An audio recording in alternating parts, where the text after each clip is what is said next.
ultimate. We know the nairs are going to come out, but Stretch's discipline with the move is something that we will want to watch out for during this match. And one thing that is going to be very intriguing to see, I know we've seen it a lot, but I do want to see, is there anything that Beast can do differently? Because I know Stretch has had the upper hand on him in the past sets that these two have played.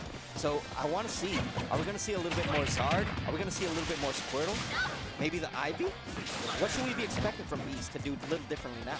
If I'm Beast, I am going to be cautious about pulling out the Ivysaur if I'm not in an advantageous state. Because Lucina is very disciplined and neutral, can call out options and get a ton of momentum very quickly. So we're going to see a lot of Squirtle and then Zard. Because Zard actually has the range to compete with Lucina fairly consistently. And Lucina loves those empty hops. Zard does not let that happen, but man, it don't even matter. I'm talking about Zard here, and the water-type Pokemon Squirtle hasn't even evolved yet, and he took that stock. Yeah, a beautiful showcase right there from Beast, looking really dominant to start off this game one, but nothing that Stretch can get himself back in as the Ivysaur finally comes out. A beautiful recovery right there, just barely escaping, and yeah, like you mentioned, the Ivy is good for probably a one-and-done situation, and now we have the Zard on lock.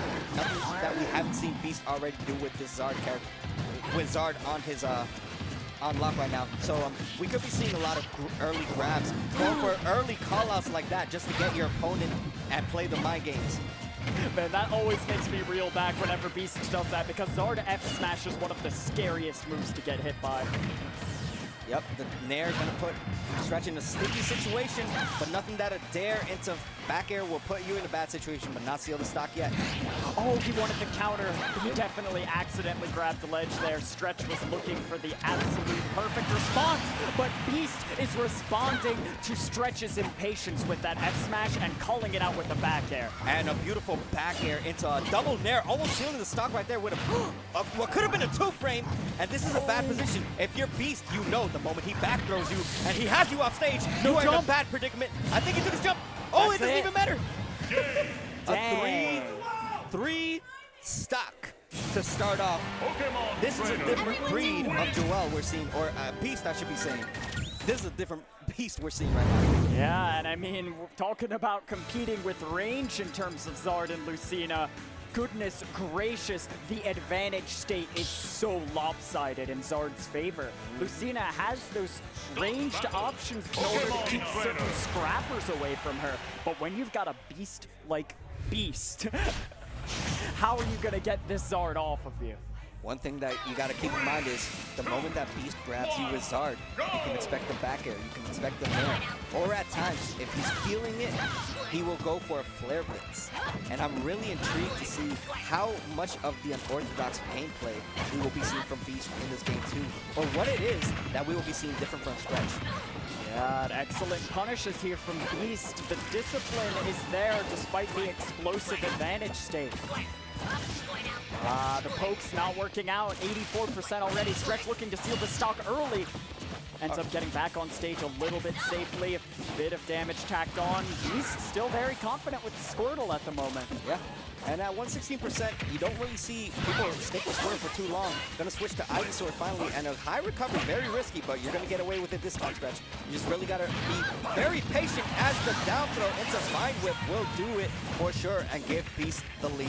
And we saw Ivysaur take the reins there because of the ledge trap scenario, but forget that. Zard finally has his due diligence and a stock is taken from him. Stretch is not phased. And he just got a nice little dancing blade jab lock to begin getting a little bit more of a swing. 68% and then some already tacked on in Beast's second stock. This Stretch is looking really dominant now. Yeah, excellent recovery there in order to not get counter edge guarded there from Lucina. The advantage state coming out. Parries both back to back.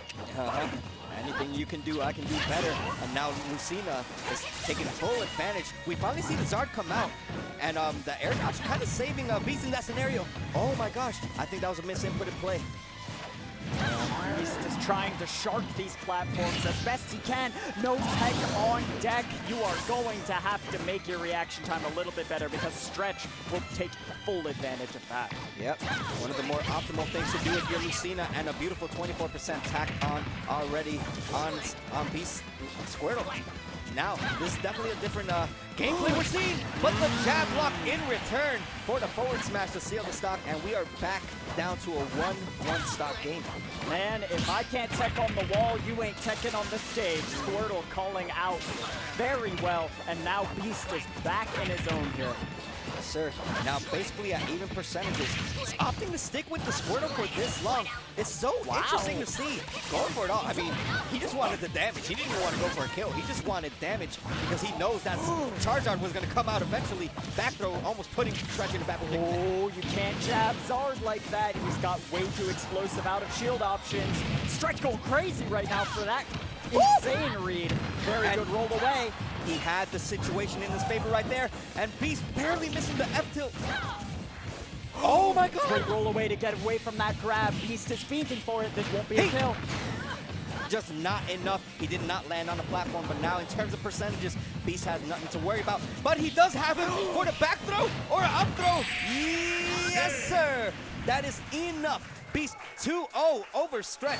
And when it seemed to be in favor of Stretch, because he has had the set count going in his favor time after time, Beast in CROSSxUP when it matters most in his home turf, because this is Philly, made it count, and he's moving on. He made it count indeed. This is a hometown rep. This is a no-pause tournament rep. Since the dawn of its ascension, let me tell you, Beast has been making it big, and he will continue to do so. And if you love what you're seeing, guys, this is the